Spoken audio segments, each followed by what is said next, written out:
además de arqueóloga, antropóloga física, forma parte también de nuestro equipo de trabajo, igual que Isma, las dos Ismas con las que compartimos además proyectos en otros lugares. Ella es una profesional independiente, pero lleva ya un montón de tiempo, un montón de años trabajando en exhumaciones de fosas, no solamente fosas de la Guerra Civil y la posguerra, sino también en otro tipo de registros funerarios de otras épocas históricas, si no me equivoco, ¿no? Y es así. Hay que decir que bueno, ella es nuestra responsable dentro del equipo de trabajo, nuestra responsable de todos los estudios antropológicos forenses que realizamos. Esta mañana hemos visto el caso de Biznar, por ejemplo, en la que ella participa activamente. En los otros dos casos vistos con anterioridad todavía no eran proyectos mucho más antiguos y en el que todavía no teníamos, digamos, una relación directa como tenemos ahora como equipo.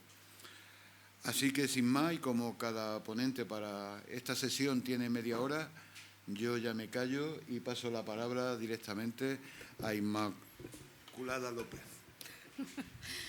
Muchas gracias, Paco. En primer lugar, bueno, pues agradecer esta invitación y esta acogida en la Casa Molino. Y, bueno, mi ponencia, clase, charla, va sobre la antropología forense como disciplina científica. Lo que sí tendría que decir, en primer lugar, que sería por mi parte una osadía hablar de antropología forense precisamente aquí en Granada, donde se da uno de los másteres de antropología forense más relevantes de la península ibérica. Entonces, obviamente hay gente mucho más cualificada para hablar de la disciplina que yo, que soy una extraña a Granada, de momento. Sí que es verdad... sí que es verdad que la antropología forense forma parte muy activa de las exhumaciones, de los trabajos de campo, no solo de laboratorio, sino de campo. Entonces, mi presentación va a girar en torno a esa parte de la antropología forense que nosotros ponemos en práctica a diario en las fosas de la Guerra Civil.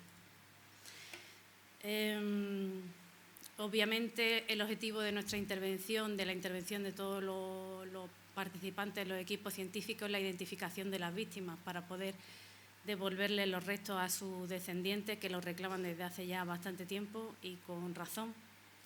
Y en pro de este objetivo, pues he puesto aquí estas tres disciplinas, aunque hay muchas más, por supuesto. Y en el centro, la antropología forense, como os digo, que es una herramienta no solo en laboratorio, sino en campo, fundamental para la identificación de las víctimas. Os pongo ahora unas imágenes de ejemplo de exhumaciones de fosas de la guerra, en la que intentaré mostraros la importancia de la presencia de un antropólogo forense en campo. Esta es una imagen de la intervención que se realizó en el barranco de Biznar con Francisco Carrión y Daniel Quiroga aquí presente el año pasado. Y bueno, en este caso veis que en la fosa, en esta creo que se sumaron un total de 6. Y como podéis ver, los restos están relativamente bien conservados, aunque sí que es verdad que no solo tenemos que prestar atención a la conservación para una excavación buena o óptima, sino que hay muchos más aspectos que no son solo la excavación de restos óseos, que son importantes de atender en campo y que siempre el ojo de un especialista en antropología forense va a saber leer mejor que un arqueólogo con algunos conocimientos en anatomía. En este caso, como digo, la conservación es bastante óptima y permite verlo a simple vista, ¿no? Ver cómo están colocados, ver cómo están las piernas, los brazos, incluso las articulaciones. Pero hay otro tipo de intervenciones en las que esto no es posible. Digamos que el grado de conservación y preservación va inversamente proporcional a la necesidad del antropólogo forense en campo. Siempre es necesario, siempre. Pero hay situaciones en las que es imprescindible y en aquellos sitios donde, como ya digo, la conservación o la preservación de los restos hace imposible un reconocimiento y sin el ojo de un especialista es imposible reconocer los depósitos, ni cómo están colocados los cuerpos, ni individualizarlos, ni por lo tanto hacer una extracción ordenada de los restos que pretendemos identificar después en laboratorio. Perdón.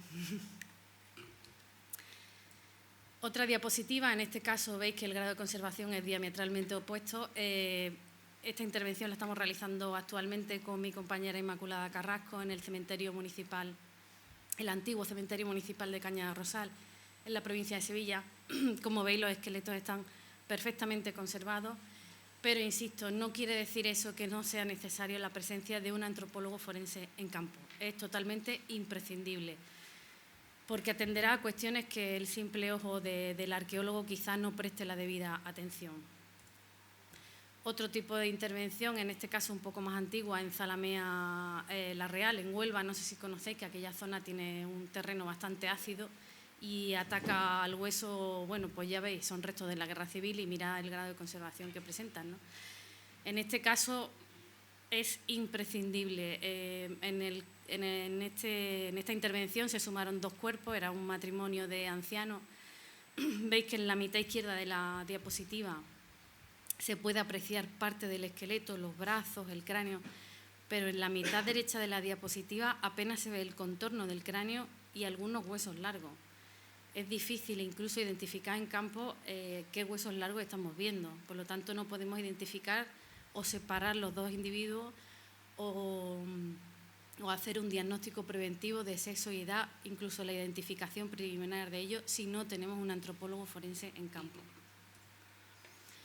Otro ejemplo, también más actual, en el cementerio municipal de Alcalá de Guadaira, con mi compañera Inmaculada Carrasco. La conservación, ya la veis, es bastante óptima, por no decir casi perfecta. Todo esto contribuye a tener un mayor resultado. No es lo mismo los resultados que podemos obtener del caso anterior, donde a lo mejor el diagnóstico va a llegar a sexo, edad, bueno, en primer lugar edad y sexo quizá, posición de los individuos relativa y poco más. En este caso se identificaron incluso las lesiones por violencia, pero por pura casualidad. En el caso de Alcalá de Guadaira, no solo el sexo, la edad, la estatura, aspectos morfológicos adquiridos en vida, rasgos hereditarios, patología, todo un elenco de datos que se identifican en campo de forma preventiva para que lleguen al laboratorio en el mejor estado de conservación posible y que contribuyen de una manera rotunda a la identificación de los individuos. Otro caso, igualmente, esto es en el cementerio de Belmez, en Córdoba. Igual el grado de conservación, pues ya podéis ver, bastante óptimo. La antropología forense aplicada en estos contextos no es como si fuera un miembro del equipo aparte, sino que se imbrica en el trabajo continuo desde el primer día hasta el último con el resto del equipo de intervención. La arqueología y la antropología deben de ir de la mano desde el primer momento en el que aparecen los restos óseos. El antropólogo irá marcando el orden de exposición, la superposición de los cuerpos, la individualización. Tiene que haber un diálogo continuo y claro con el arqueólogo. Y a partir de ese diálogo continuo y claro, sobre todo claro, la interpretación de los depósitos, el registro de los depósitos irá sobre ruedas, eso sin duda.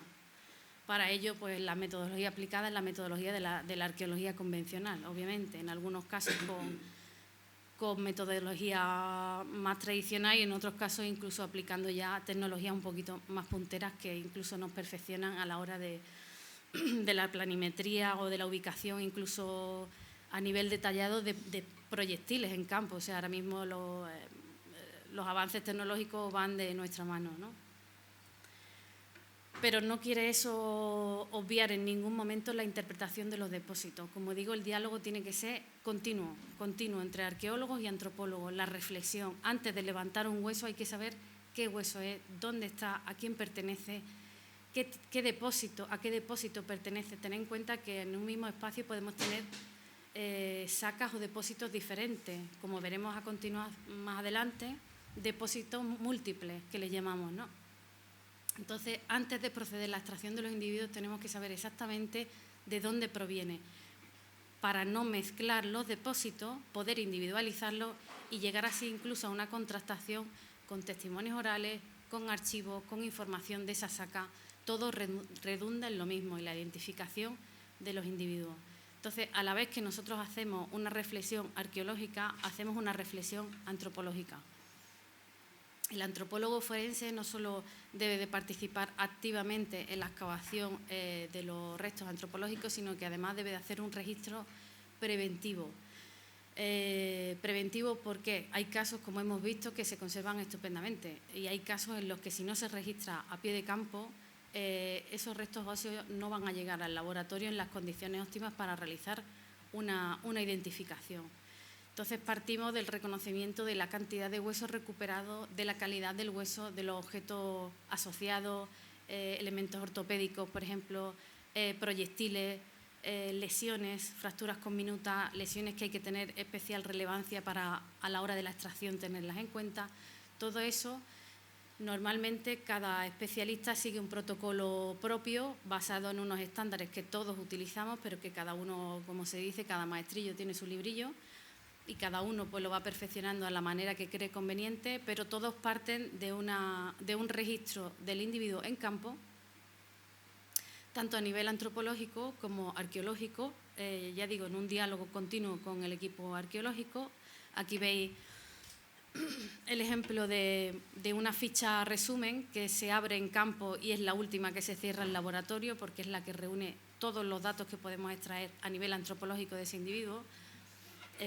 No sé si puedo señalar. No. Sí, el ratón sí se ve.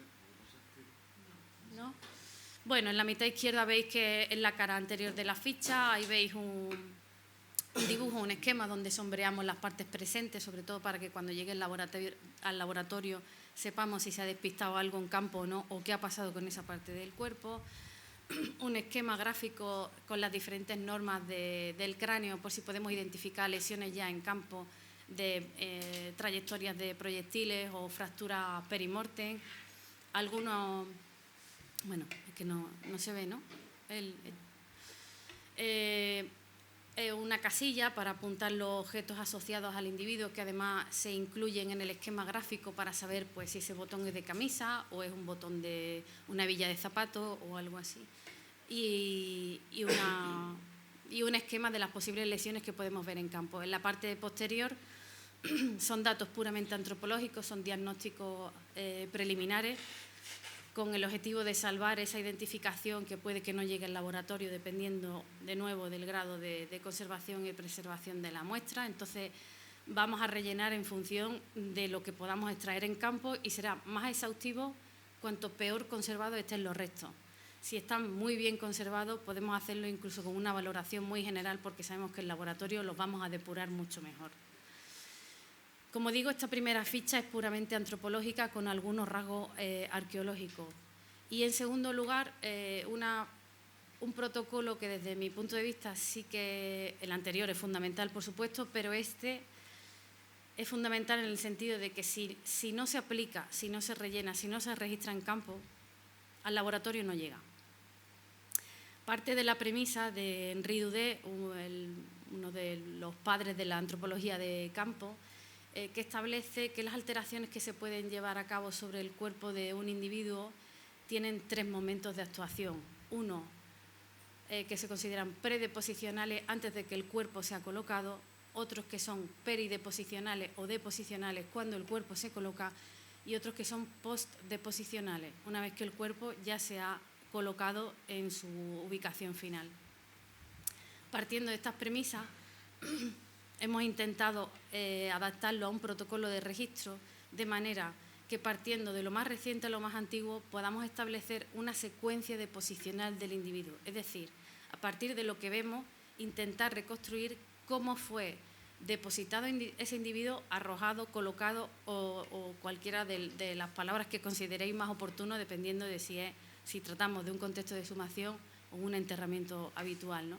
Entonces, partiendo de lo más reciente a la secuencia original, tendríamos un primer apartado que supongo, no sé si lo veis bien, que serían las alteraciones postdeposicionales. Son las que han afectado, os recuerdo, una vez que el cuerpo ya está depositado en su ubicación final. Estas alteraciones son fundamentales porque tanto raíces descamaciones, exposiciones a la intemperie, todo eso afecta a la calidad del hueso y sobre todo y principal el tipo de fractura. Tenemos fracturas por aplastamiento, por acumulación de sedimentos por encima, fracturas perimortem, que tenemos que diferenciarlas de las tafonómicas, las que se han producido en un momento postdeposicional. Hay patrones que las diferencian, el antropólogo está cualificado para diferenciarlas, o al menos poner el toque de atención y decir, ojo con esto que no sabemos qué es lo que es y tiene que llegar al laboratorio intacto. Todo este tipo de alteraciones postdeposicionales es fundamental identificarlas en campo porque es lo que le va a restar al laboratorio, lo que no va a ser imprescindible en nuestra interpretación de las lesiones que han afectado a este individuo. Las alteraciones predeposicionales, ahí veis una casilla en la parte de la izquierda, al final, abajo. Alteraciones predeposicionales pues son todos aquellos condicionantes que han obligado a que el cuerpo lo encontremos de una determinada manera. Pues un lecho de guijarro o un buzamiento de la línea de fosa o cualquier tipo de alteración en el contexto que al antropólogo le dé pistas para ver que ese tipo de articulación que va a haber posteriormente no se debe a una subluxación o momentos de tensión, de descarga del cuerpo, sino que simplemente por la ley de la gravedad o por el mismo lecho de la fosa se han producido. Entonces, hay que saber distinguir cuáles son los factores predeposicionales para que no nos condicione a la hora de hacer la interpretación que os comentaba. En la carilla de la derecha veis que es ya la descripción pura y dura de cómo está colocado el cuerpo. Ya hemos descartado las alteraciones que lo han afectado, hemos visto que la fosa tiene una serie de condicionantes para cómo está colocado el cuerpo. Entonces ahora vamos a describir pormenorizadamente el individuo, el esqueleto, tal y como lo vemos exactamente, la posición que presentan los segmentos anatómicos, dónde están colocadas las manos, hacia dónde mira el cráneo, cualquier detalle de tipo anatómico o incluso patológico, cualquier cosa que el antropólogo considere relevante para describir la posición del individuo. Una vez que hayamos rellenado estos tres campos, estos tres tipos de alteraciones, seremos capaces, en el mejor de los casos, y eso es el objetivo de este tipo de registro, de establecer la secuencia deposicional, es decir, cómo fue colocado ese individuo originalmente y cómo ha ido a parar a tal y como lo vemos. Si no hacemos todo este tipo de descripciones, no vamos a saber por qué el cuerpo lo vemos tal y como lo vemos. Y ese tipo de datos, una vez que levantemos el esqueleto, ya se pierde, porque aunque tenemos fotografías que son de muy buena calidad, y no lo dudo, siempre hay detalles a nivel de articulación, de segmentos anatómicos que cubren a otros, que va a ser muy difícil captar con la fotografía. Tiene que ser el ojo del especialista el que interprete por qué esa articulación está de esa manera, por qué está separada, por qué está en asociación anatómica o es una articulación de tipo parcial. Todo ese tipo de cuestiones se tienen que ver en campo. Una vez que levantemos el esqueleto, ya os digo que esa información se pierde. Y creo que es fundamental no solo para ver cómo está colocado el individuo, sino que además te permite hacer una valoración de todos los que están a su alrededor, ver la secuencia deposicional de todos los individuos y poder distinguir distintos depósitos, partiendo incluso de la simple posición que presentan. Pasando a otro tema muy relacionado y que habría que dejar muy claro, es la intencionalidad del depósito. Sí que en algunos momentos se llega a un poco de confusión en el tema de las exhumaciones de la fosa y hablamos de tumba, de sepultura, de enterramiento. Tenemos que habituarnos a rechazar este tipo de conceptos porque a lo que nosotros nos enfrentamos no tiene ningún tipo de intencionalidad funeraria, no hay ningún intento de memoria, todo lo contrario. La posición de los individuos nos está indicando un acto de represión, de humillación, de negación del ritual. Entonces, por favor, no asimilemos tumba o enterramiento, que ya de por sí incluye todo un tipo de gesto funerario alrededor de ese individuo para su memoria, con el otro concepto que preferimos llamar depósito o deposición en cualquier caso. Es un término neutro que no implica ningún tipo de interpretación ni de intencionalidad. Esto lo tenemos que tener claro, porque ya os digo que intencionalidad funeraria aquí hay cero. No es que sean términos que se aplican de ahora, esto en la arqueología funeraria se lleva debatiendo desde hace décadas, incluso hay una clasificación que es la que os pongo aquí de manera muy somera, no solo para que veáis cómo se distinguen los dos tipos de conceptos de enterramiento y depósito, sino que a su vez esos dos conceptos se pueden subdividir para establecer un criterio en el que clasificar de alguna manera el tipo de depósito al que nos enfrentamos y poder contrastar nuestros resultados con otros especialistas en el tema. Esta clasificación parte principalmente del número de individuos, son clasificaciones muy básicas, muy sencillas y accesibles para todos según el número de individuos y según la complejidad del depósito en sí. Según el número de individuos tenemos depósitos o tumbas, que son individuales, está claro, un solo individuo. Hay otro tipo de depósitos o tumbas que pueden ser múltiples. Múltiples significa que están colocados en el mismo momento o con un breve espacio de tiempo entre ellos. Y si este breve espacio de tiempo no existe, sino que es todo a la vez, sería un depósito múltiple simultáneo. ¿Cómo un arqueólogo o un antropólogo puede ver esto? Pues muy sencillo, porque hay contacto físico entre todos los individuos, entre todos los esqueletos. Comparten el mismo lecho de deposición, están cubiertos por un mismo relleno.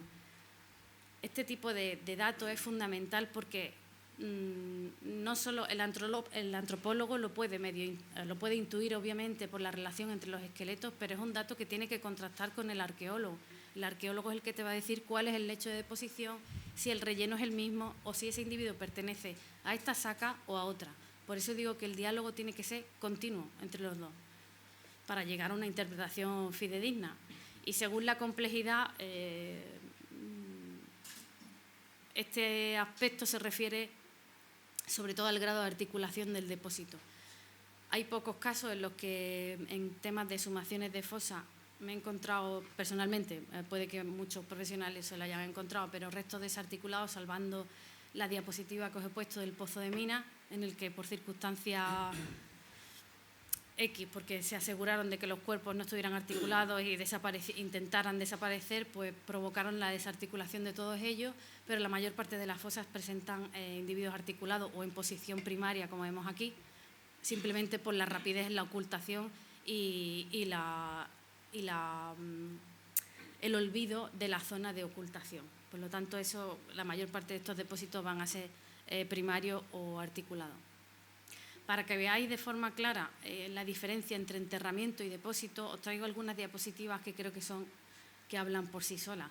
En el caso de los depósitos individuales, creo que la intencionalidad es clara en el caso de una tumba donde el individuo no solo es colocado con respeto, sino que además se le puede añadir gestos funerarios desde un monumento, ajuares, ropa, todo tipo de elementos acordes con la memoria de ese enterramiento que se va a recordar, incluso va a tener un elemento que lo haga reconocible desde el exterior, ¿no?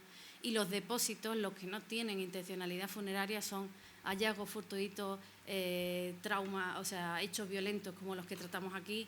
Y aquí os pongo un caso que no es sí es traumático, pero es histórico, que es el caso de Otzi, que por supuesto es un hallazgo fortuito completamente, no tiene nada de intencionalidad funeraria. En el caso de los enterramientos múltiples, os traigo también otro ejemplo, un ejemplo de un enterramiento de una necrópolis romana de Cádiz, en la que veis que hay un individuo adulto con un infantil entre las piernas. Veis todos los gestos funerarios que le acompañan, no solo la excavación de la fosa, sino los objetos de ajuar. Incluso creo recordar que tenía la típica moneda, de los pocos que he encontrado yo con la moneda, creo que era este caso, no lo veo bien, la boca, objetos personales de vestimenta, y obviamente comparten el lecho de deposición, el mismo relleno, el mismo momento, o sea, un enterramiento múltiple simultáneo. Aquí veis que parte de la extremidad del infantil reposa sobre la pierna del adulto. En este otro caso del cementerio municipal de Guadalcanal, que excavé con mi compañera Inmaculada Carrasco, veis que la intencionalidad funeraria pues brilla por su ausencia.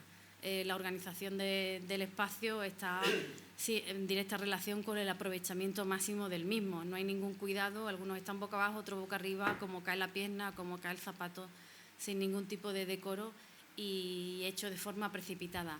pero sí que es verdad que es múltiple y en este caso también simultáneo, puesto que los cuerpos tenían contacto entre ellos, creo que eran 4.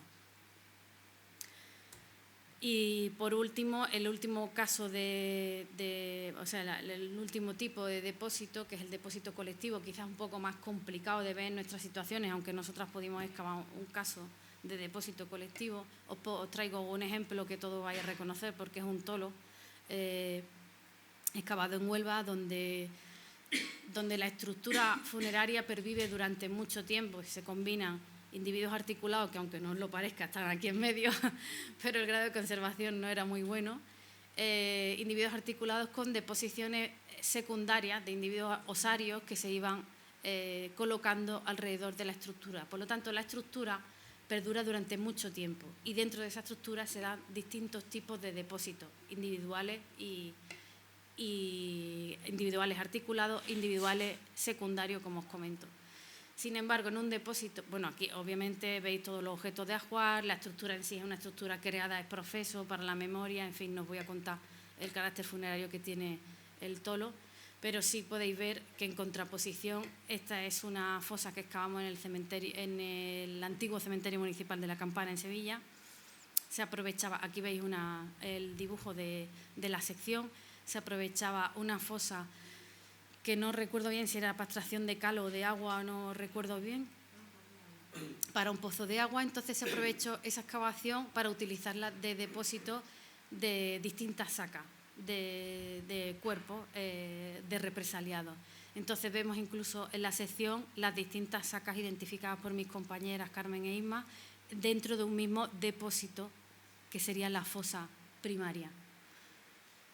Entonces aquí creo que podéis ver bien la diferencia entre lo que es un enterramiento con su propio gesto funerario y lo que es una ocultación, que además para más INRI le metieron fuego, como podéis ver, para intentar ocultar cualquier tipo de huella. Este tipo de conceptos, este tipo de clasificaciones, ya os digo, son fundamentales en campo. No solo hay que ver los diagnósticos preventivos o preliminares, sino también cómo están colocados los individuos, qué disposición tienen. Llegado tu hora. Y todo este tipo de casuística es fundamental verla en campo y en equipo, siempre en equipo. A nivel de antropología forense de laboratorio voy a pasar muy rápido, primero porque Paco me está metiendo bulla y segundo porque ya os digo que hay antropólogos forenses más que de sobra aquí en esta provincia. Cada uno tiene su protocolo, las bases de diagnóstico son las mismas, parten del índice de preservación, conservación, un estudio métrico exhaustivo del individuo. El estudio métrico sabéis que nos da también información de distinto tipo. Aspectos relacionados con el diagnóstico de la edad y el sexo, intentando abarcar todos los posibles en función de las posibilidades que nos dé el grado de conservación y preservación del individuo. Aspectos morfológicos muy relevantes para reconstruir la vida del individuo, rasgos adquiridos en vida, como por ejemplo una posición forzada, el uso el tabaquismo, por ejemplo, que se queda reflejado en las manchas en los dientes, posturas de acuclillamiento, rasgos hereditarios que se transmiten, todo ese tipo de aspectos morfológicos, rasgos de ascendencia que nos pueden ayudar a la identificación del individuo. Y por último, una valoración patológica que también nos ayuda a la reconstrucción de la vida del individuo y, por supuesto, los aspectos que rodean las circunstancias de su muerte. Las lesiones por violencia, por supuesto, llevarán una descripción pormenorizada, gráfica, descriptiva, trayectoria, orificios de entrada, orificios de salida, intentando hacer la descripción lo más exhaustiva posible, pero a la vez comprensible, para que aquellas personas que van dirigidas a nuestros informes y nuestras memorias sean capaces de entender cómo ha sido el proceso represivo sobre estos individuos y no solo entregarles esos informes, sino que además intentar entregarles un perfil biológico lo más cercano posible para que su contrastación con testimonios orales o archivos pueda llegar por fin a la identificación del individuo y su entrega a los familiares, que son al fin y al cabo los que están a la espera de todo nuestro trabajo. Y nada más, muchas gracias.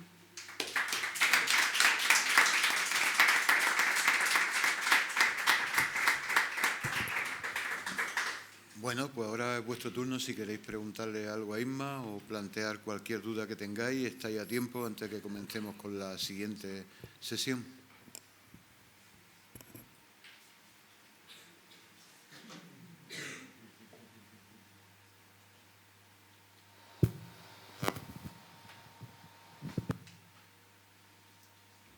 Qué bien, se han enterado de todo, ¿eh? Se han dormido. Hay algunos más dormidos que otros, pero no vamos a señalar. Muy bien, pues muchas gracias, Isma, y seguimos ahora con...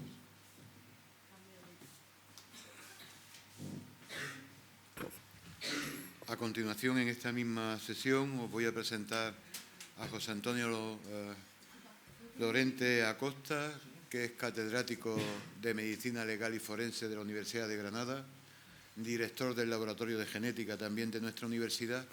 Y como ya os comenté esta mañana, sabéis que la Universidad de Granada tiene un convenio, él ya lo podrá especificar ahora, con la Junta de Andalucía para el establecimiento de una base de datos genéticos que permitan, en este caso, identificar a los restos óseos que localizamos en nuestras exhumaciones con el ADN obtenido a través de los familiares, ya sean de primera, segunda o tercera generación, que es con lo que habitualmente ya nos encontramos, que son individuos de segunda y tercera generación debido al tiempo transcurrido.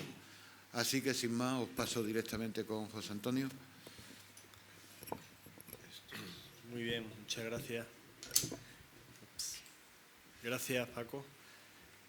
Bien, buenas tardes a todas y a todos. Encantado de estar aquí, de jugar en casa, en una casa interesada y comprometida como es la Universidad de Granada, como pueden ser muchas otras, pero la nuestra de manera específica. No es lo mismo estar interesado en un tema que comprometerse con un tema y que hacer todos los esfuerzos posibles y que facilitar, que es en el fondo también luego lo que tiene que hacer una entidad, a los profesionales que puedan o podamos estar interesados en que o para que desarrollemos nuestro trabajo. La Universidad de Granada, todos sus rectores, incluida la actual, la profesora Pilar Aranda, pero anteriormente el profesor Francisco Lodeiro, anteriormente el profesor David Aguilar y anteriormente, que yo ya empecé a trabajar con algunos temas, con Lorenzo Morillas, cuando se empezaba a barajar este tipo de, digamos, de posibles actividades, siempre manifestaron su compromiso.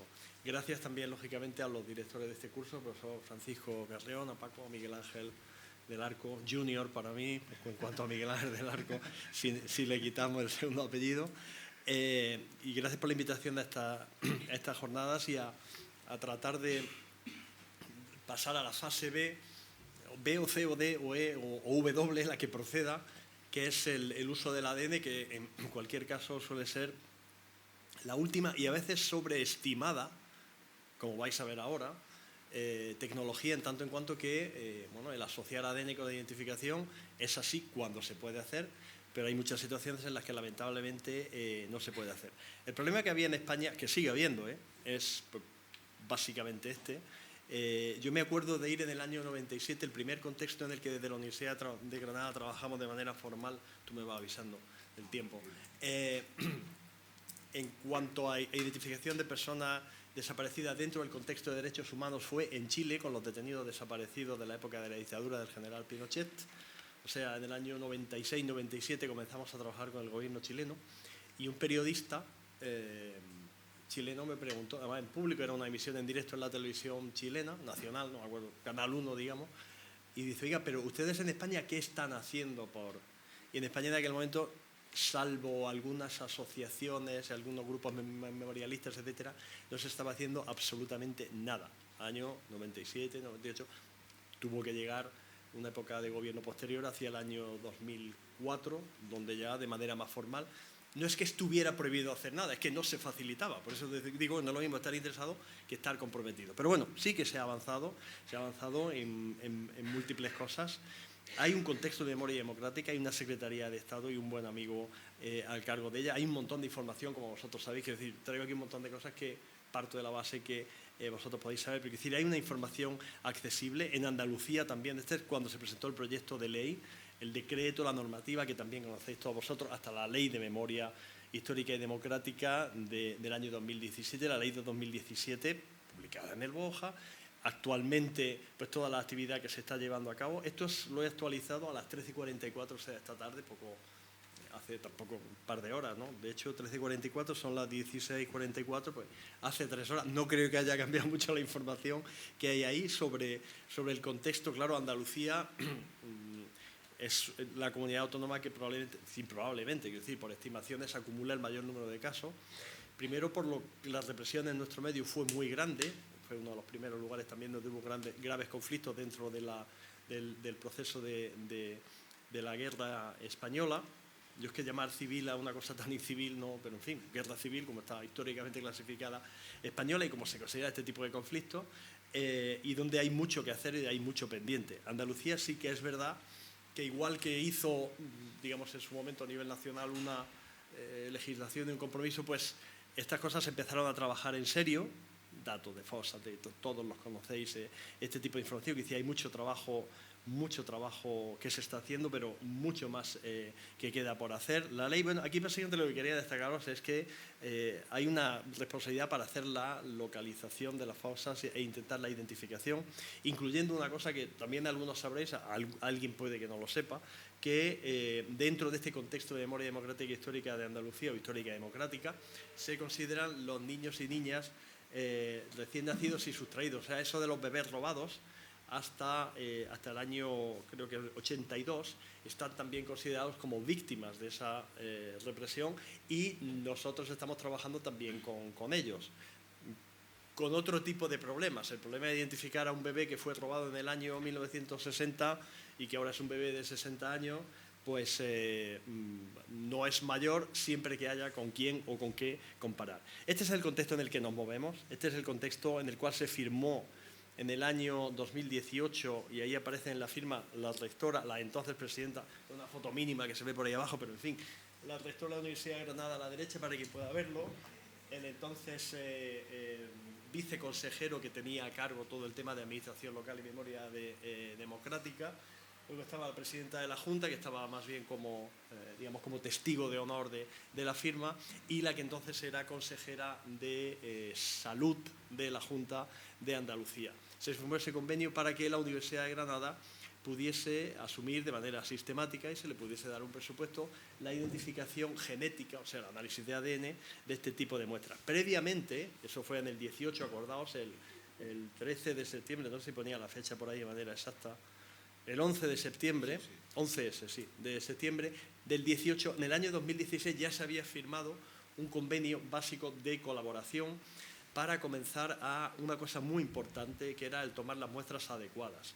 Ahí, en esa foto tomada en el Centro de Investigación Genómica y Oncología, que me honro en dirigir todavía, por esta foto ya de hace 6 años, estaban los que entonces eran consejeros de la consejera de Cultura y el consejero de Sanidad, junto con nuestra rectora y con otros altos cargos de las administraciones y delegados, etc. Digo que esto se firmó porque aquí tenemos un problema sobre el cual voy a volver después, evidentemente, para ver lo que estamos haciendo y cómo lo estamos haciendo y las limitaciones que puede haber, y es el problema de la identificación, que es más adecuada y se puede hacer con mayor facilidad, pero sobre todo probabilidad estadística, cuanto más cercanos sean desde el punto de vista genético las personas con las que estamos comparando muestras. Es decir, no es lo mismo identificar a una persona si tenemos datos de su hijo o de su padre o de su hermano, que si tenemos datos de un nieto, porque esa distancia genética va haciendo que ciertos tipos de ADN, por ejemplo el autosómico, pues se vaya mezclando, etcétera, y las probabilidades son menores. Entonces, en el año 2016 lo que promovimos fue una identificación, o sea, el identificar a las personas familiares de víctimas, familiares de represaliados, que ya eran muy mayores y que por cosas de la edad y de la vida podían fallecer, para que se comenzase a tomar muestras lo antes posible y tener esas muestras de referencia almacenadas para luego ir comparando. Porque claro, yo he visto casos donde se han muerto hermanos, hermanas de víctimas, donde teníamos, por ejemplo, de hermanos varones, teníamos ADN mitocondrial, teníamos ADN del cromosoma Y, teníamos ADN autosómico, eso ya ha fallecido, y lo mismo, esa persona lo único que tiene son 2 hijas, que eso es muy bonito, porque yo también tengo 2 hijas, pero identificarme a mí a través de mis hijas, no tienen mi cromosoma Y, tienen la mitad de mi ADN tal, pero tampoco tienen mi mitocondrial. Entonces es muy bonito como padre, pero biológicamente, genéticamente, infiere muchas limitaciones. Bien, eso es lo que empezamos a hacer y básicamente el objetivo es, pues bueno, tampoco hay que explicarlo, generar, siempre, cuando se habla de base de datos, una base de datos es algo donde se acumula información que luego se va a comparar con algo. Cualquier base de identificación, realmente de fondo son siempre dos bases de datos.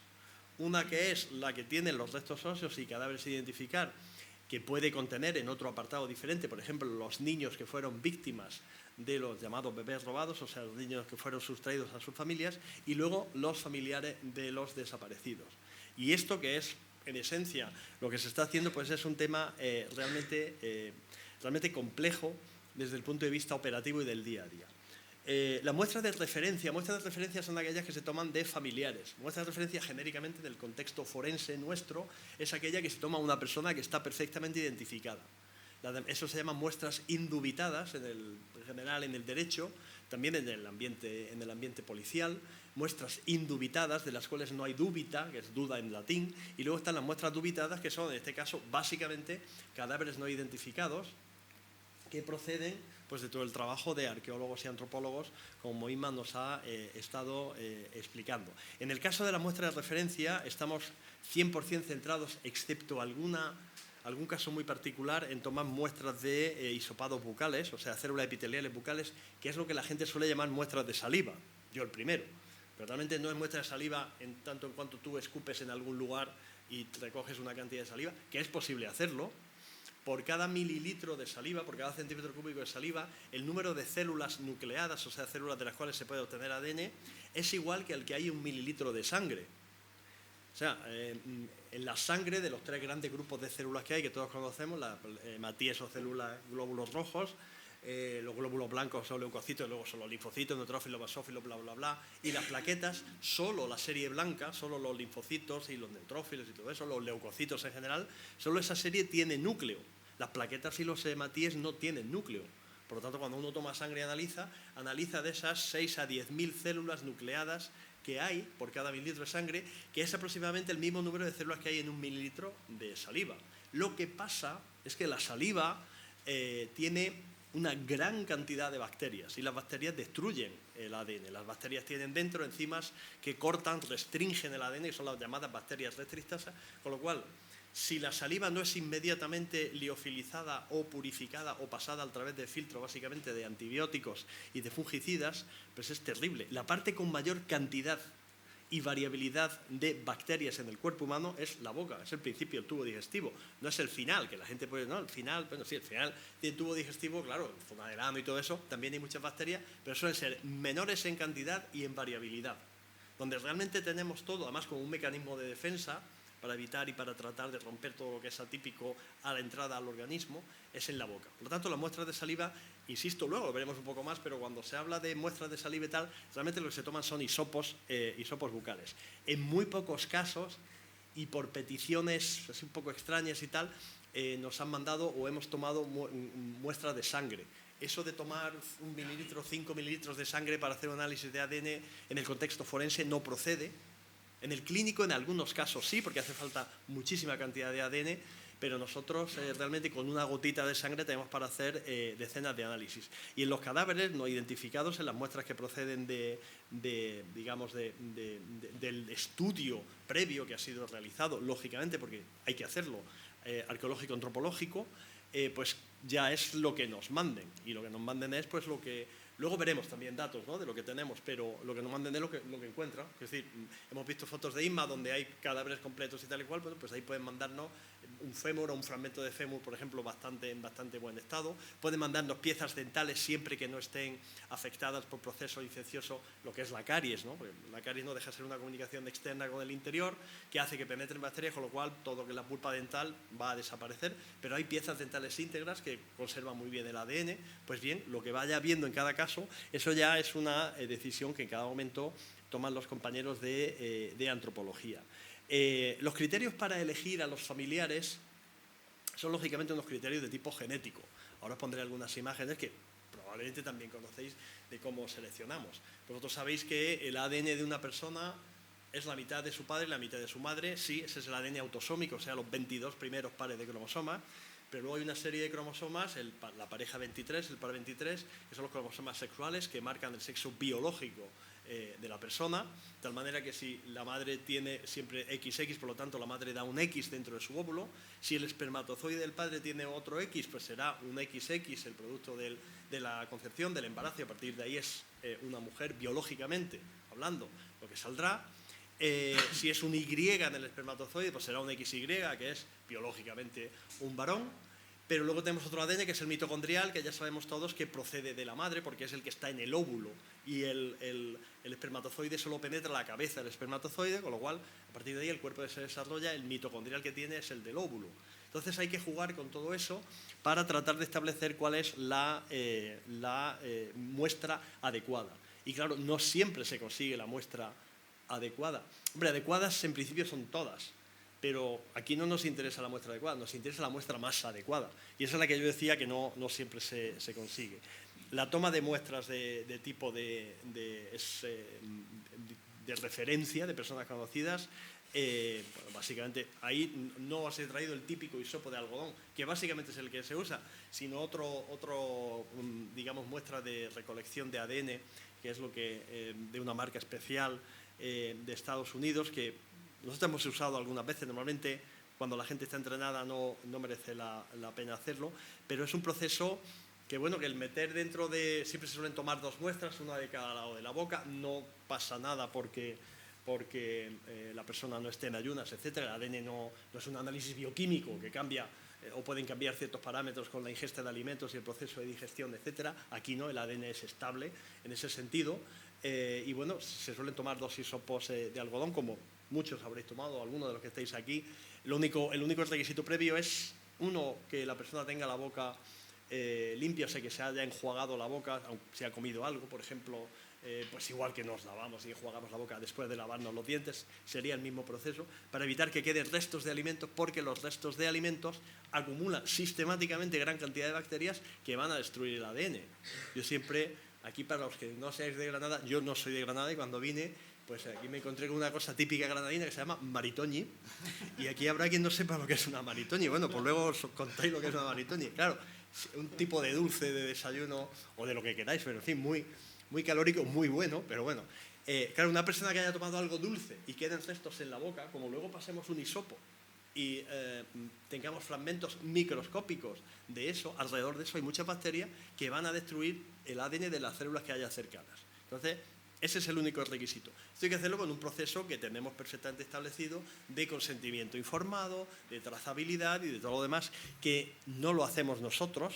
Quiero decir, no lo hacemos en nuestro departamento de la Universidad de Granada, normalmente nos lo mandan o nos lo mandáis a alguno de los compañeros que estáis en el campo, que estáis digamos, en el terreno o en contacto con las asociaciones y con los familiares, ¿de acuerdo? El proceso de análisis de ADN, pues también lo conocemos. Hay 2 procesos que es importante, porque el ADN está dentro de algo. El ADN está dentro de las células, no solo dentro de la célula, está dentro del núcleo de la célula, que a su vez están dentro de células que están, por ejemplo, en los huesos, o en los dientes, ojo, o en la sangre, o en los pelos, o en cualquier otro tejido. Entonces, la primera parte del análisis es romper eso para extraer, sacar el ADN de dentro de ese lugar. Luego hay un proceso de amplificación, que es multiplicar artificialmente el análisis, los fragmentos de ADN que a nosotros nos interesan para llevar a cabo la identificación, y luego la visualización de los resultados. Y todos estos son procesos totalmente independientes que se realizan, incluso en nuestro contexto, por personas independientes, especialmente especialistas, por así llamarlo, o especialmente entrenadas, que es lo que quería decir, en cada una de esas fases, y cada una de esas fases es independiente. Primero se extrae, luego se amplifica y luego se ve. Y esto puede fallar desde el principio. En el caso, por ejemplo, del contexto de memoria democrática y en general en el contexto de ADN cuando ha pasado mucho tiempo, el principal problema es extraer el ADN, no es analizarlo. El problema es que el ADN está destruido, está degradado, está contaminado y no sale nada, o lo que sale no es útil. Es igual que este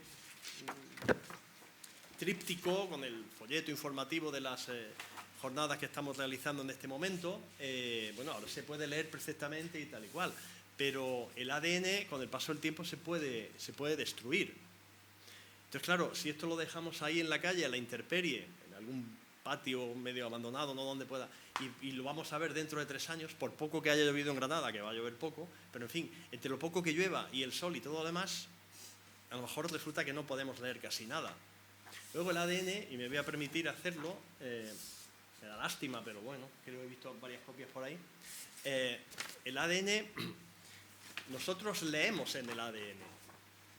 Yo no necesito leer todo el ADN para identificar a una persona, igual que no necesito acercarme a una persona y examinarla con detalle para reconocerla.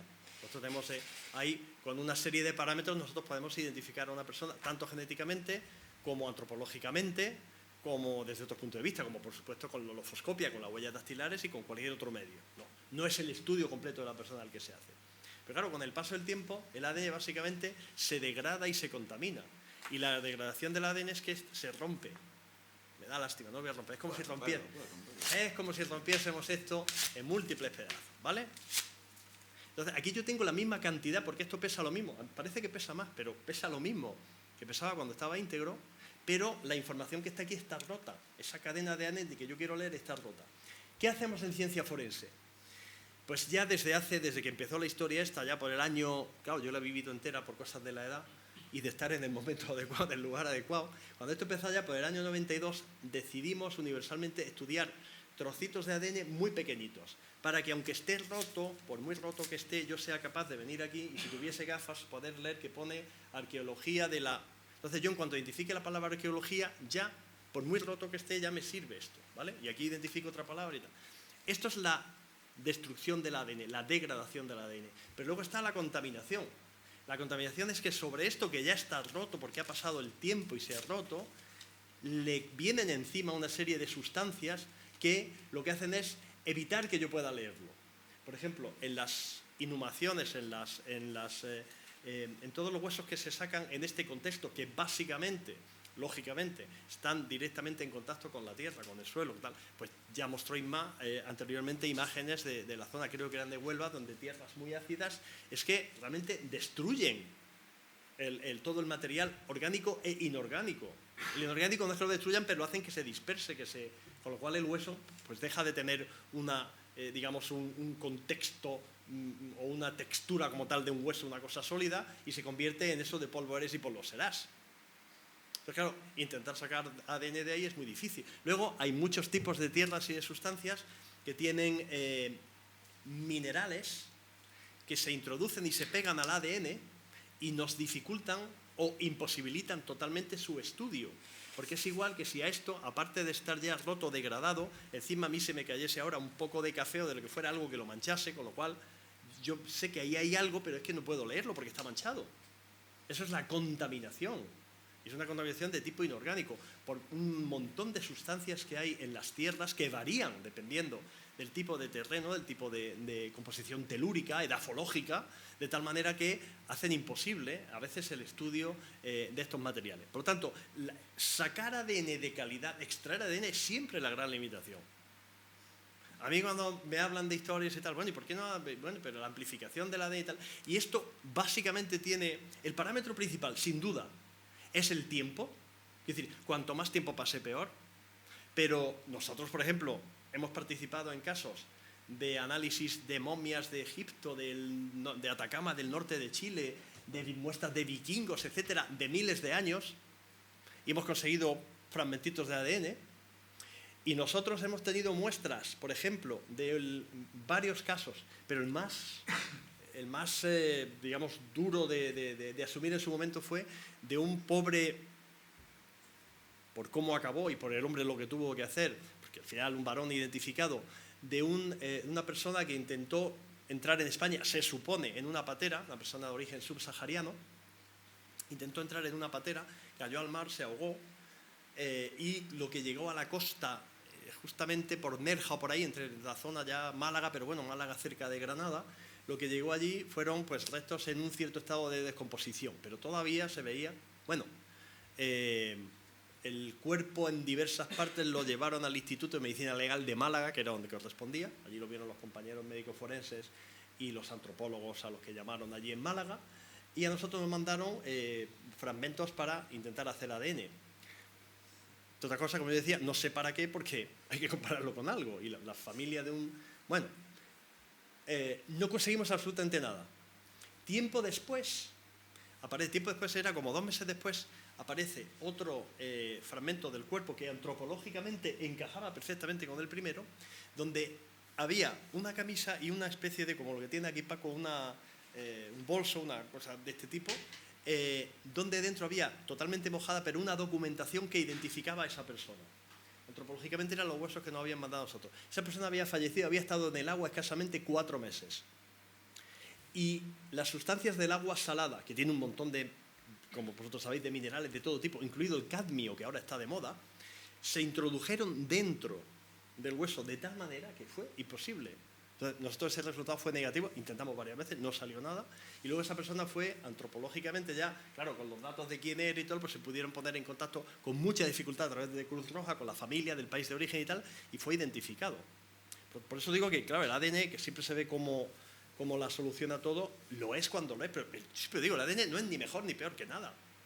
El ADN, la gran ventaja que tiene es que es muy estable, genéricamente, que ya he dicho que el tiempo es lo principal, pero no solo el tiempo, están las condiciones, y luego que para comparar te permite una cosa muy interesante, que es lo que estáis viendo ahí, que es que antropológicamente para comparar, por ejemplo, básicamente lo ideal es tener, si no lo imprescindible, datos pre-mortem de esa persona.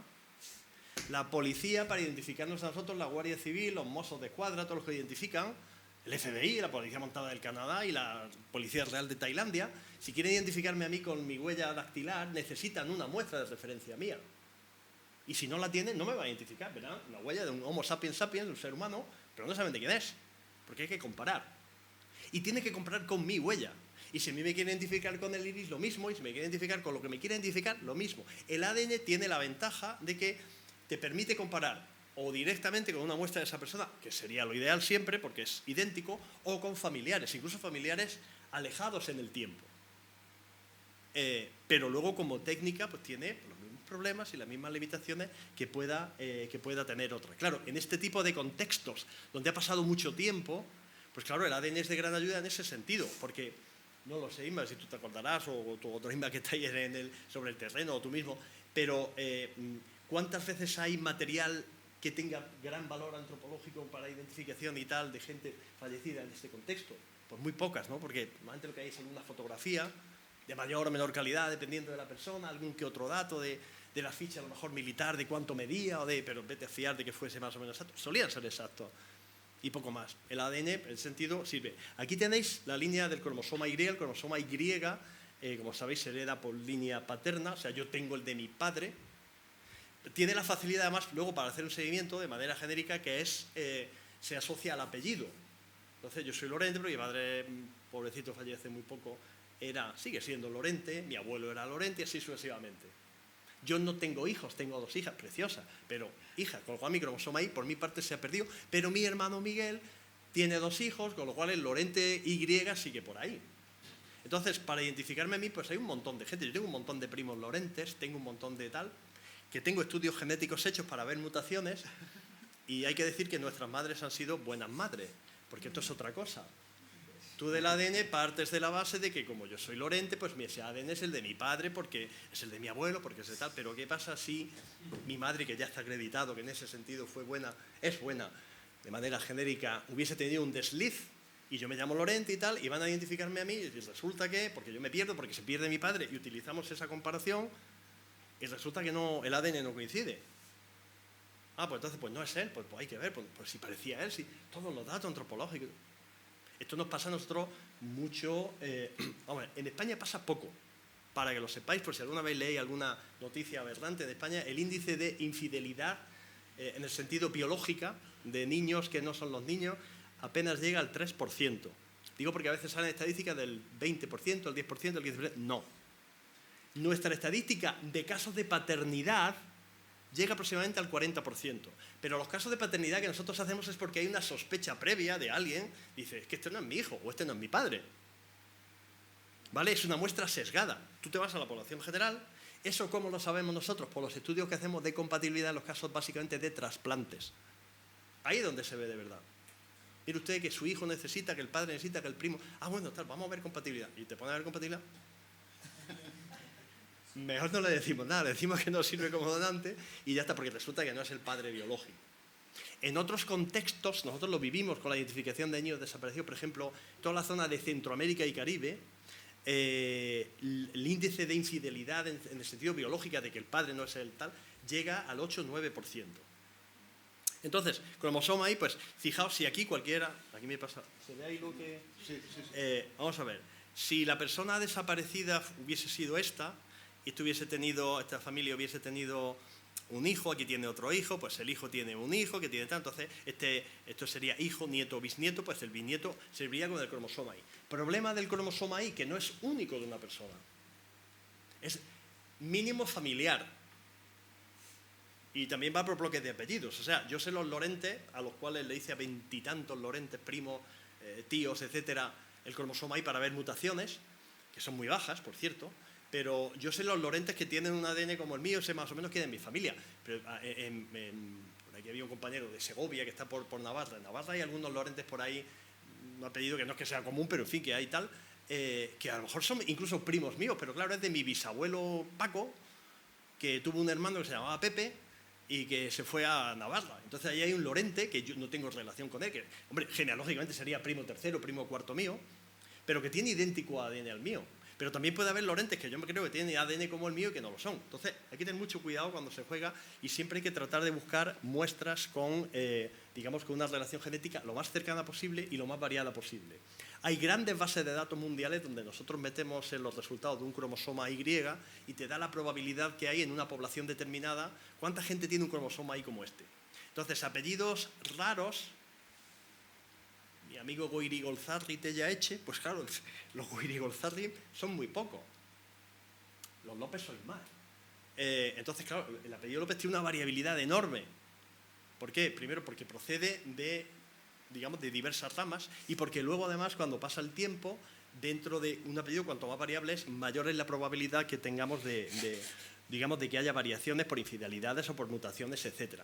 El mitocondrial es otra cosa de herencia por vía materna. Todos tenemos ADN mitocondrial, pero viene de nuestra madre.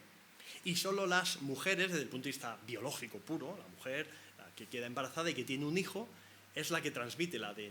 Por lo tanto, el ADN mitocondrial pues, también tiene mucha utilidad. ¿Qué pasa? Que en los contextos de guerra civil española y represión posterior en la época franquista, la dictadura, la mayoría de las veces lo que vamos a tener es un varón represaliado y asesinado, pues, asesinatos. Y claro, por vía materna, si podemos tener ADN de alguna hermana de esa persona que haya tenido hijas, etcétera, pues a partir de ahí podemos identificar. Pero con la misma limitación que el cromosoma Y, que no es único de una persona. ¿De acuerdo? Es de toda una familia o de una rama familiar. Con lo cual, las probabilidades de identificación, digamos, pues se limitan. El procedimiento analítico, yo no sé cuánto veis ahí, entre otras cosas porque yo estoy en medio, pero bueno, podemos tener a los individuos a identificar, las víctimas, o podemos tener a los familiares, ¿de acuerdo?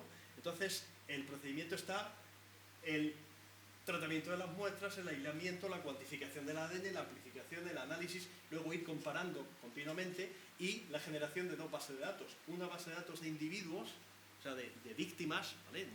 Personas no identificadas, y la otra base de datos de familiares. Esto se hace una comparación de compatibilidad genética.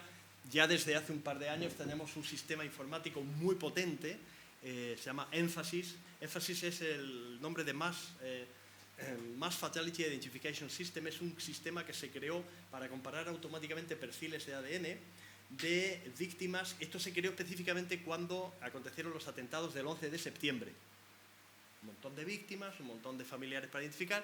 Entonces, es un programa informático, es como una hoja Excel a lo bestia, muy perfeccionada, lógicamente, y yo introduzco una muestra y digo, búscame por un padre, por un hijo, por un tal. Claro, si yo sé que tengo la muestra de un nieto de un represaliado, le digo, mira a ver si está el abuelo de esta persona por algún lugar. Entonces vas realizando esa búsqueda. Esto, en sí, luego el proceso es mucho más complejo. Esto está perfectamente, digamos, detallado en el laboratorio. Esto voy a enseñar ya algunas fotos del laboratorio. Este es el laboratorio de extracción. En el laboratorio de extracción, claro, ahora todo el mundo está acostumbrado a ver este tipo de imágenes por el maldito COVID, o la maldita COVID, pero antes de esto, nuestra gente que entran dentro. Esto es una zona totalmente esterilizada. Y esto está todo rodeado con luz ultravioleta y la gente pasa ahí totalmente aislada para evitar que nuestro ADN, el ADN de esa persona que manipula las muestras, se transmita a personas que hay allí. Ya podréis imaginar que la mayoría, no, la totalidad de las personas que trabajan extrayendo muestras en el contexto de guerra civil son chicas, son mujeres. ¿Para qué? Porque como ellas no tienen cromosoma ahí, para evitar que por algún mínimo descuido tal y cual pueda haber una contaminación. De todas maneras, nosotros a todo nuestro personal lo tenemos perfectamente, ya me va a decir que es la hora. No, que va. A nuestro personal todos estamos perfectamente, nosotros llamamos a eso tipados, o sea, identificados, nuestro ADN, de tal manera que cuando sale el resultado de ADN, lo primero que hacemos es comprobar que no sea de ninguno de nosotros. Hombre, aleatoriamente el cromosoma y tal puede coincidir, es muy raro, pero podría.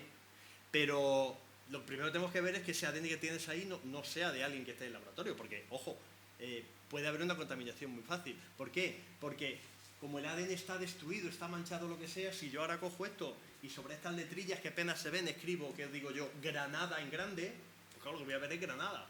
Es decir, el ADN que pueda pasar de una persona viva, del contacto de las células de las gotículas que hay con la saliva, de un contacto con la piel, con lo que sea, y depositarse en un hueso, es un ADN de tal cantidad y calidad que tapa, elimina totalmente al otro. Entonces, haría que fuese una contaminación, digamos, totalmente errónea y equivocada. Este es uno de los aparatos que utilizamos para preparar los microchips de ADN. Luego el proceso de...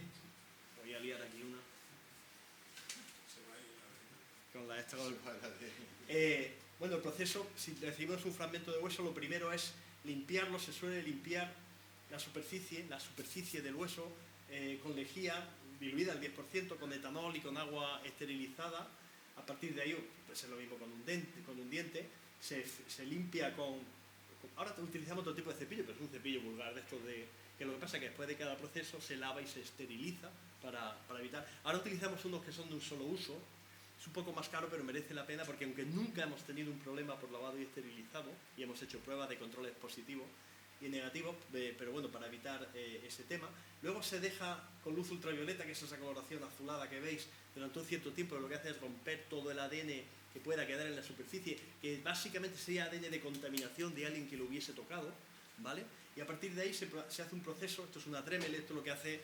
Esto que hay aquí, como vosotros sabéis, es girar a gran velocidad, entonces lo que hacemos es lijar la superficie. Se va lijando la superficie, tanto si es de... Entonces, la Dremel un poco más grande para hacerlo dentro, por ejemplo, de un hueso, ¿no? Ahí aparece ya un fragmento de hueso que ha sido cortado y a partir de ahí pues, se obtiene ese ADN. Nosotros, claro, todo este proceso, como vosotros bien sabéis, tiene que ser posterior al estudio antropológico, arqueológico-antropológico, y odontológico cuando hablamos de dientes. ¿Por qué? Porque nosotros, como yo digo literalmente siempre, nosotros pulverizamos, hacemos polvo, destrozamos todo. O sea, cosa que venga a nuestras manos al final acaba hecha polvo, literalmente, pulverizada. ¿Por qué? Porque ¿qué es un grano de polvo de un hueso, por ejemplo, si vosotros lo vieseis? Esto es un aparato que hace ¿veis ahí fragmentitos de hueso? Esto lo que hace es... agitarlo y girar a gran velocidad y a baja temperatura, y al final lo que hace es pulverizar este aparato, el tissue laser, o como queráis llamarlo, tissue laser, pues, podéis llamarlo, estamos en Granada, podemos llamarlo al nombre de este aparato como queramos, ¿vale? Pues este aparato lo que hace es, en estos lugares, pulverizar literalmente la muestra. Si nosotros tomásemos y viésemos, nosotros lo hemos hecho, claro, sí, por jugar, si tú tomas un granito de estos microscópicos, con el material adecuado, y lo miras al microscopio, lo que ves es un grupo así de 5, 6 o 7 celulillas que dentro tienen su ADN. Y sacar ADN de miles de células que están en grupos pequeñitos es más fácil que tratar de sacar ADN de un taco de hueso. Porque como eso es tridimensional, aquellos fragmentos de ADN que estén en la parte más interna, tridimensionalmente hablando, va a ser muy difícil que el ADN se pueda extraer. Por eso se pulveriza. Pulverizar es dejar expuestas las células a los líquidos que van a romper las células y sacar la mayor cantidad de ADN, ¿vale? Y a partir de ahí, bueno, pues es lo que hay. Quiero acabar porque ya voy tarde. Paco, perdón, creía que era un poquillo más de tiempo, pero... No, te quedan 6 minutos, ¿eh? Ah, bueno, mira, lo que vea. Bueno, voy a contar un chiste. No. Vamos a ver. ¿Qué se puede y qué no se puede garantizar con todo esto? Pues vamos a ver. Evidentemente no se podrán encontrar todos los restos, pero no desde el punto de vista, porque no darán, como dicen por ahí en Latinoamérica, chance a vosotros los arqueólogos, antropólogos de ir, porque quiero decir, habrá fosas que no estén identificadas porque no, que ni siquiera se sepa, o quien lo sabía no lo dijo y ya se ha muerto, o lo que sea. La gran mayoría están y van a estar identificadas, pero bueno, es decir, mandar el mensaje de que con todo esto y con el ADN y con todo lo demás se va a identificar a todos los casos, pues sí o no, y básicamente va a ser que no. Luego no se podrá identificar a todas las víctimas. Como mucho el ADN va a salir como mucho. Y yo estoy esperando a la próxima reunión que tenemos en octubre de la Coordinación Nacional de todas las bases de datos de España a ver por dónde van los tiros. Como mucho si conseguimos ADN de la mitad de los casos, no que no se podrá obtener del 30 o 40%, va a haber más casos en los cuales no se va a salir ningún tipo de ADN de los huesos. Yo escribí un artículo en El País, viví en varios lugares, pero bueno, este fue el que más trascendencia tuvo. Fijaos en la fecha, 2008, ¿no? 6 de octubre del 2008. Me decía, exhumar no es identificar. Claro, en aquel momento yo estuve hablando con el entonces presidente del gobierno, el presidente Rodríguez Zapatero, etcétera, unos meses antes y tal, y se estaba mandando el mensaje, bueno, comenzaba todo este proceso en serio de memoria democrática histórica, pum, pum, pum, pam, entonces se iban a exhumar, se iba a identificar y tal. Digo, mucho cuidado, que estamos transmitiendo un mensaje. Lo importante, yo siempre decía, era inhumar a las personas, o sea, no dejarlas debajo de una cuneta. Yo soy de una zona de Almería, porque no se ha visto antes el mapa, tampoco lo iba a decir, del norte de Almería, donde la única fosa que hay que reconocida es la de Sierro, un pueblo que se llama Sierro, cerca de Purchena, Olura del Río, Macaé, en la zona del Marno. Yo soy de allí, un pueblo que se llama Serón, pero bueno, está allí al lado. Buenos jamones, efectivamente, jamón de Serón. Bien, ahí hubo muy pocos problemas. Fue una zona republicana pacífica la mayoría del tiempo, y cuando llegó el otro, pues no hubo. Pero yo me acuerdo de esa fosa de Sierro famosa, de pasar con el coche por ahí, y de mi abuelo materno, estuvo ahí en un trance de que le pasara algo, pero se escapó. Decirme, allí hay no sé cuántos, yo no me acuerdo las que eran, personas enterradas de la guerra civil. Y ven yo me acuerdo de imágenes estas de niños, y luego de mayo, una especie de higuera que luego se secó. Yo creo que aquello, a mí me impactaba por eso de la guerra civil y todo lo demás, pero yo era un niño tampoco. Pero claro, luego cuando lo piensas como adulto, dices, ¿cómo es posible que se haya sabido toda la vida, en muchos lugares, que en tal sitio están enterrados y que no se haya hecho nada? Que es la pregunta que me hacía el periodista aquel de Chile, que os dije al principio, ¿y ustedes qué están haciendo en España? O sea, vamos aquí a identificar lo de Chile y tal, pero bien, pero en España, ¿qué se está haciendo? Exhumar no es identificar, lamentablemente, pero sí es, evidentemente, el tratar de, hacer lo máximo posible. Porque en esta vida, y vosotros os iréis dando cuenta, sobre todo cuando vayáis llegando a edades ya más superiores como la mía y la de pocos más, que lo que merece la pena es el compromiso y el intento de hacer las cosas bien. Pero tú no puedes garantizar que las cosas vayan a salir bien.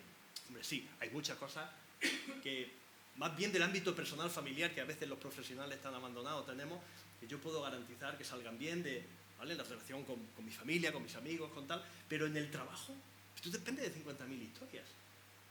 De que te dé un proyecto, de que te financie, de que una persona que es la que lo mal lo lleva de pronto se va o se pone enfermo, hay un montón de cosas que. Pero ese compromiso es lo importante. Entonces vamos a tratar de hacerlo. Datos, y con esto acabo ya, de los que tenemos por aquí, lista. Ahí lo pone, esto está sacado de un trabajo que hicimos para mandarlo a la Secretaría de Estado, de listado de fosas exhumadas y número de muestras recibidas por provincia, muestras que hemos recibido para análisis de ADN, ¿vale?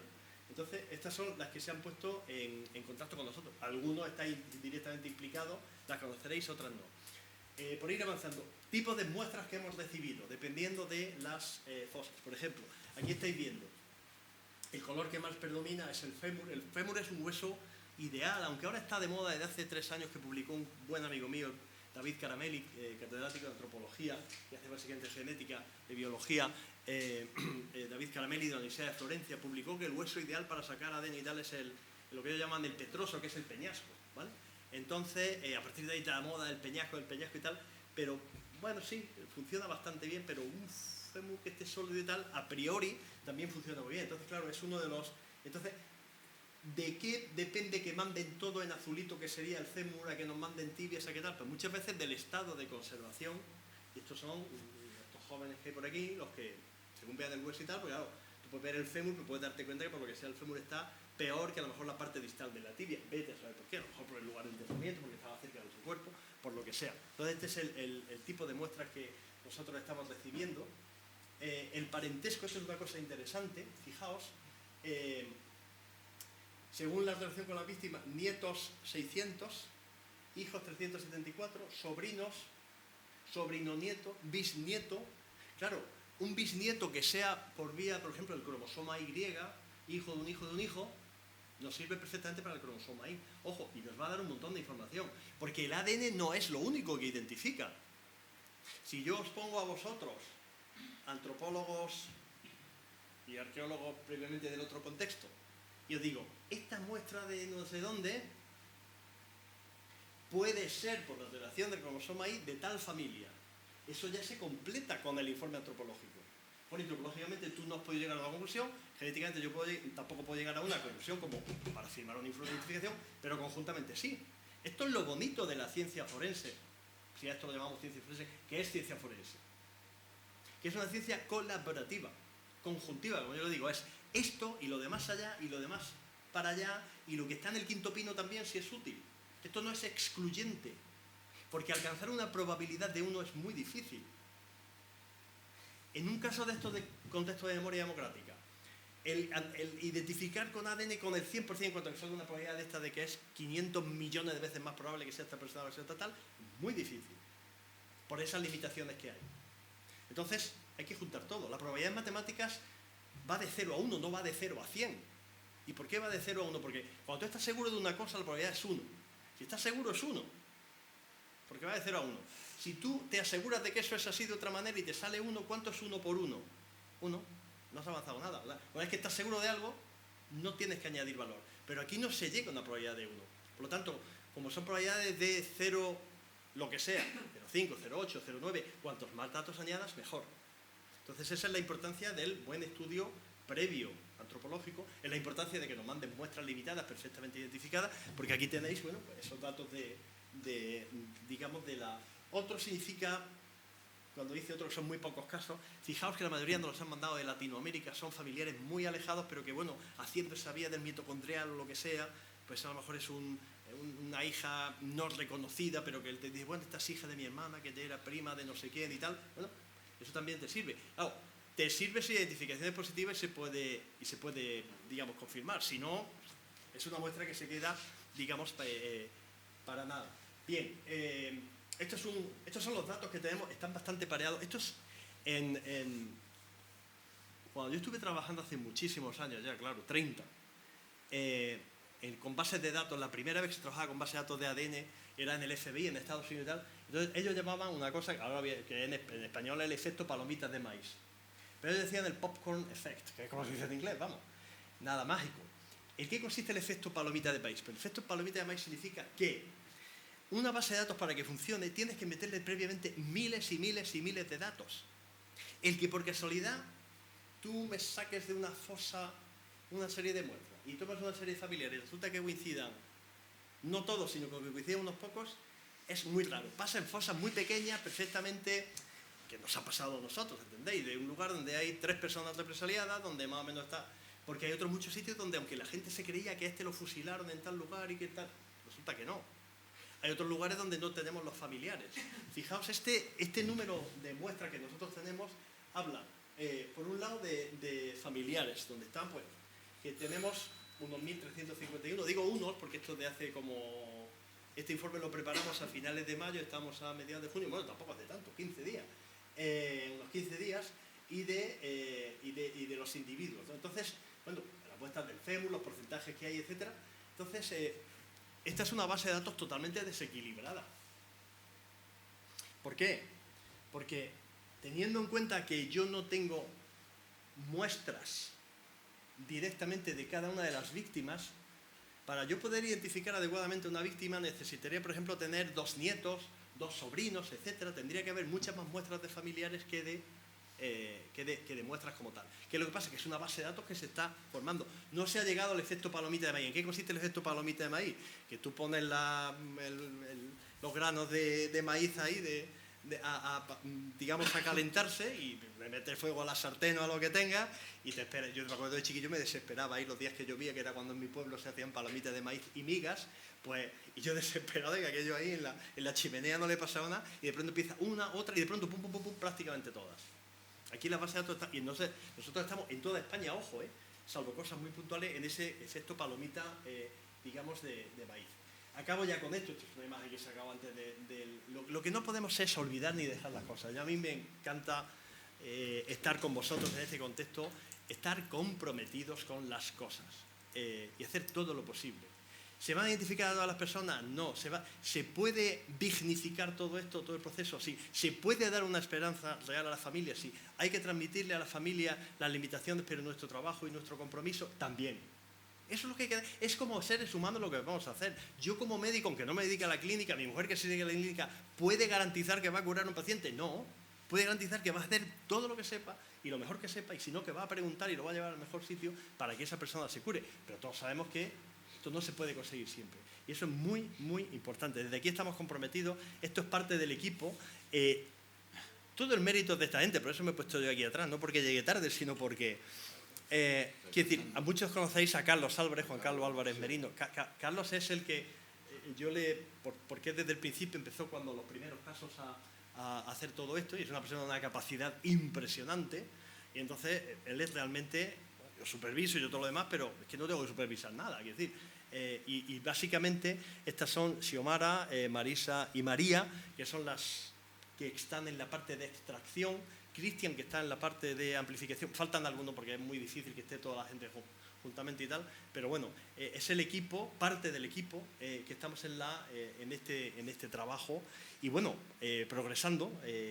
Yo creo que esto merece la pena. Cualquiera que le guste hacer algo pues tiene que hacer un esfuerzo y un sacrificio, pero a veces uno se puede ir a cortar aunque haga frío a las 6 de la mañana y ver cosas tan bonitas como esta. Así que muchas gracias por vuestra atención y seguiremos trabajando.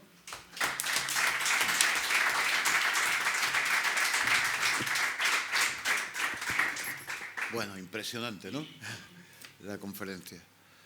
Si tenéis que hacer ahora alguna pregunta, alguna duda que os quede o tengáis interés en saber, estamos a tiempo, porque vamos a hacer un descanso después de unos 20 minutos para la siguiente tanda. Miguel Ángel. Sí, bueno,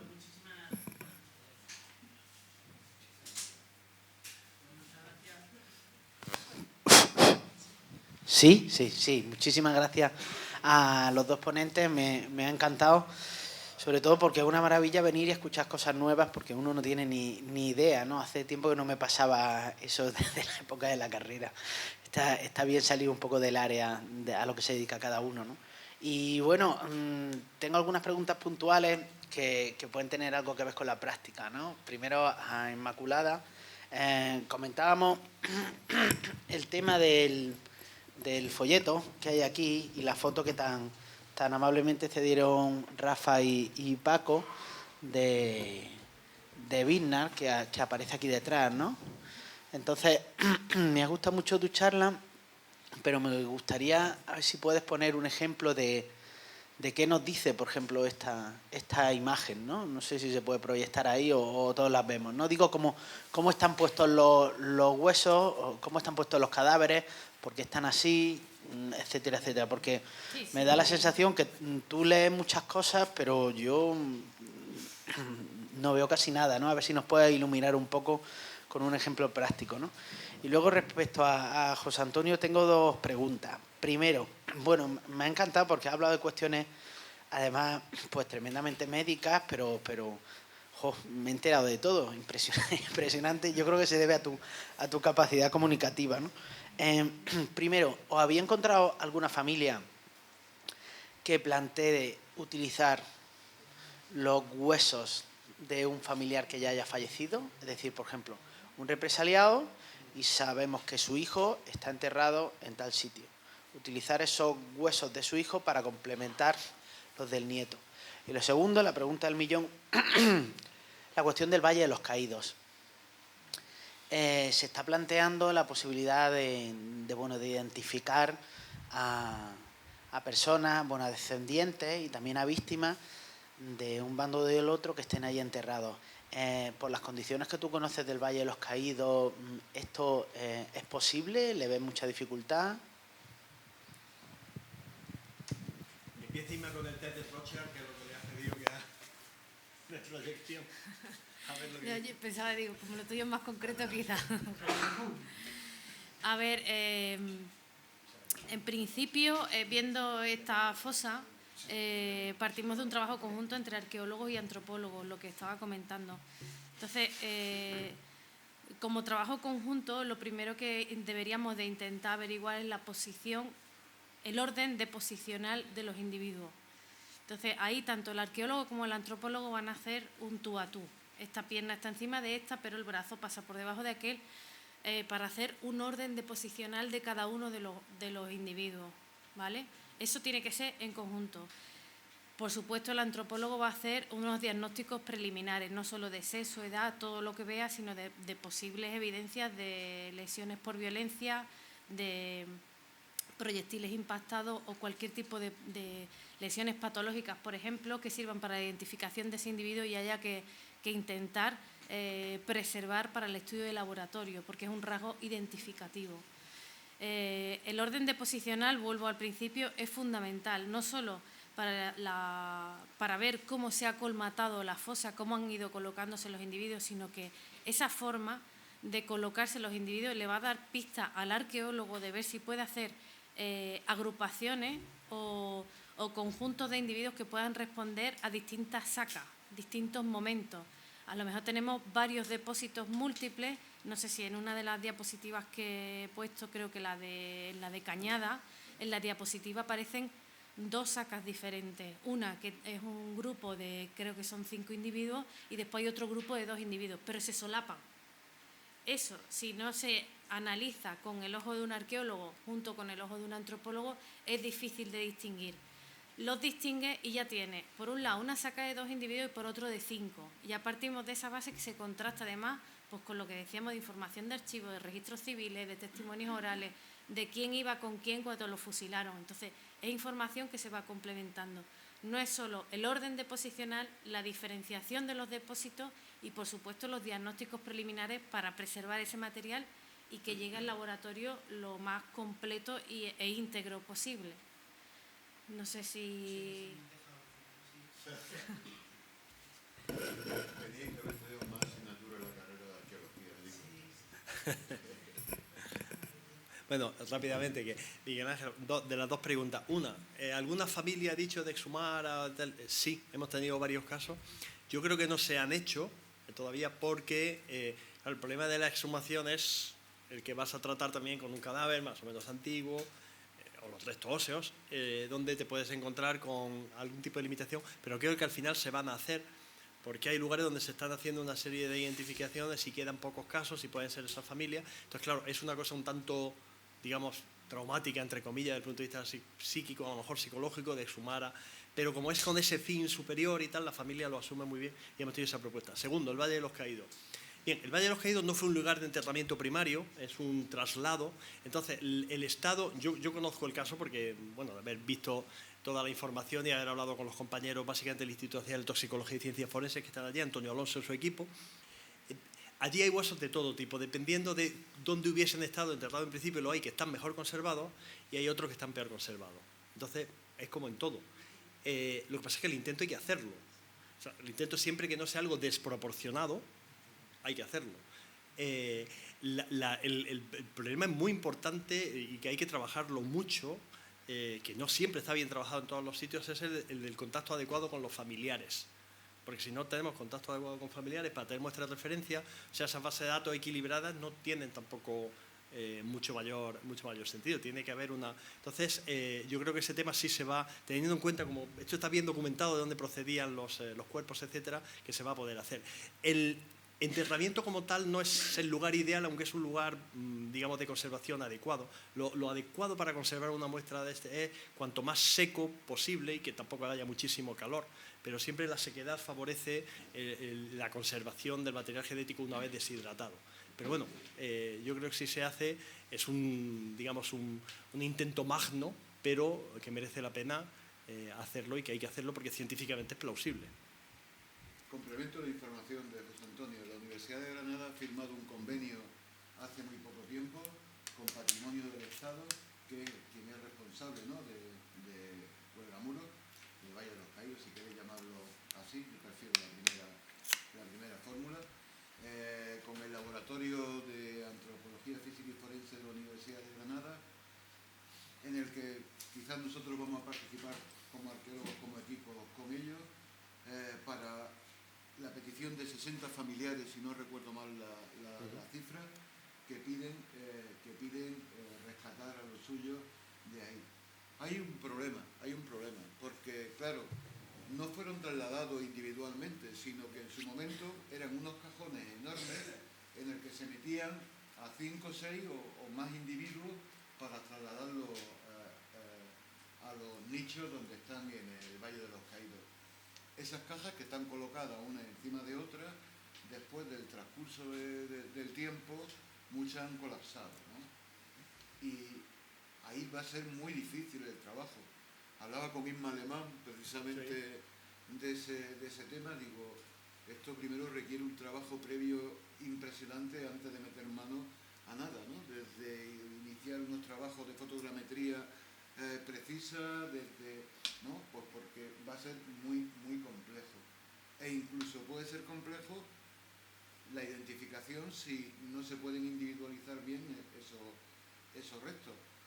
Bueno, va a ser un reto, ¿no?, el trabajo de la Universidad de Granada, ¿no?, en el Valle de los Caídos, y como digo, hace muy poco tiempo. Yo creo que se firmó prácticamente el mismo día que presentamos el proyecto de Vilna en el Hospital Real, fue en marzo, y vino la responsable de Patrimonio del Estado, se firmaron y ahora, dentro de relativamente poco tiempo, pues se accederá, ¿no?, a esos contenidos. Sí. No va a ser fácil, Miguel Ángel. No una anécdota, sino un hecho histórico bonito para que lo sepáis ya que estamos en Granada. La primera víctima de la Guerra Civil Española que se identificó con ADN la hicimos aquí en la Universidad de Granada, del año 2002. Fue un señor llamado Emilio Silva, que la fosa común estaba en Priaranza del Bierzo, provincia de León, cerca de Ponferrada. Yo me acuerdo de ir allá un día de noviembre lluvioso del año 2001, a por las muestras de varios de esas personas. A esta persona se identificó. Me acuerdo de un señor que era don Emilio Falagán, que le tomé muestras a su hermano, que tenía 90 años en aquel momento, en el año 2001, y no hubo ninguna identificación. Creían que estaba entre las víctimas y no estaba, por lo menos entre las que estudiamos nosotros y tal. Pero que hay cosas que se pueden hacer ya desde hace mucho tiempo y hay que seguir comprometidos.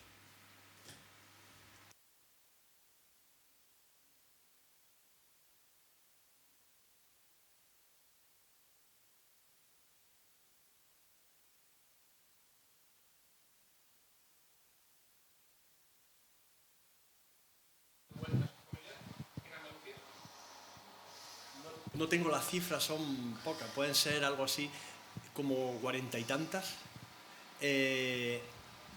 Identificadas.